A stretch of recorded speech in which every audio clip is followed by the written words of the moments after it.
Nous avons vu que pour un bon système immunitaire, il est utile de choyer ses relations humaines.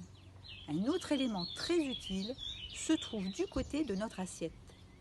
Le système immunitaire a besoin d'énergie pour être actif, tout comme le système cardiaque ou respiratoire. Cette source d'énergie est apportée par les macronutriments qui vont apporter les glucides, les lipides et les protéines. Ce système de protection a besoin d'être renforcé en cas d'attaque microbienne. Une des clés de la réponse immunitaire est la multiplication des cellules défensives comme les lymphocytes et les macrophages. Cette augmentation de cellules impose des matériaux, leur transformation et leur assemblage, tout comme la restructuration d'un hôpital face à une épidémie. Il faut du bon matériel et un personnel en bonne santé pour être compétent. C'est le rôle des vitamines et des minéraux, les micronutriments retrouvés dans l'alimentation. Il semble, d'après les études, que certains micronutriments jouent le rôle de signaux qui influent sur la réponse immunitaire. Un peu comme si une bonne quantité de certaines vitamines mettait le système de défense en alerte. Il en est de même avec les probiotiques, ces bactéries qui nous veulent du bien et qui font partie du microbiote. Le microbiote, notre petit peuple composé de milliards de bactéries que nous hébergeons dans notre tube digestif. Il semble jouer un rôle important avec le système immunitaire. Sa qualité dépend directement de notre alimentation et de ce fait, notre assiette influence aussi par cette voie notre réponse immunitaire. Alors, quelle assiette pour de bonnes défenses? Élise Delode, diététicienne, vous offre quelques pistes. Bonjour, Élise Delode, diététicienne.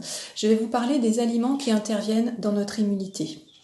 La qualité et la quantité de ce que nous mangeons affectent directement notre état nutritionnel et par là même notre immunité.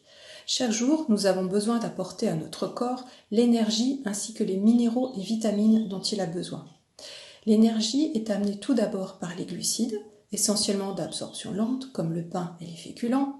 Les sucres d'absorption rapide comme le sucre, le miel ou la confiture ne sont eux pas indispensables mais tolérés en petite quantité pour le plaisir. Ensuite, les matières grasses, dont on privilégiera une proportion suffisante d'oméga 3, présents dans l'huile de colza, les poissons gras, les noix. Et enfin, les protéines, présentes dans la viande, le poisson, les œufs, les produits laitiers et en moindre proportion dans les légumineuses et les céréales. Les protéines vont permettre à notre système immunitaire de fabriquer des éléments de défense. Une alimentation pauvre en énergie et en protéines affecte directement notre immunité.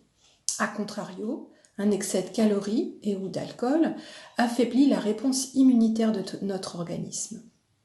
Les minéraux et vitamines, principalement impliqués dans notre immunité, sont le fer, que l'on trouve dans la viande, le poisson et les fruits de mer, mais aussi, quoique moins bien absorbé, dans les légumineuses et les légumes verts.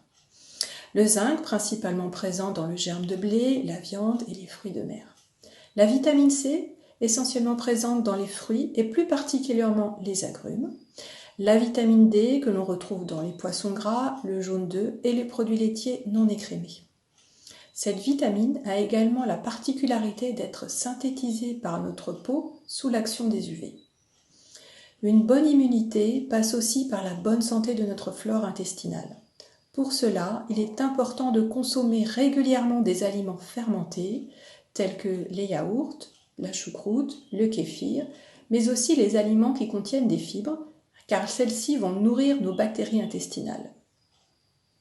Une alimentation équilibrée est favorable à notre santé et à notre immunité, mais n'oublions pas qu'elle est aussi source de plaisir et de convivialité.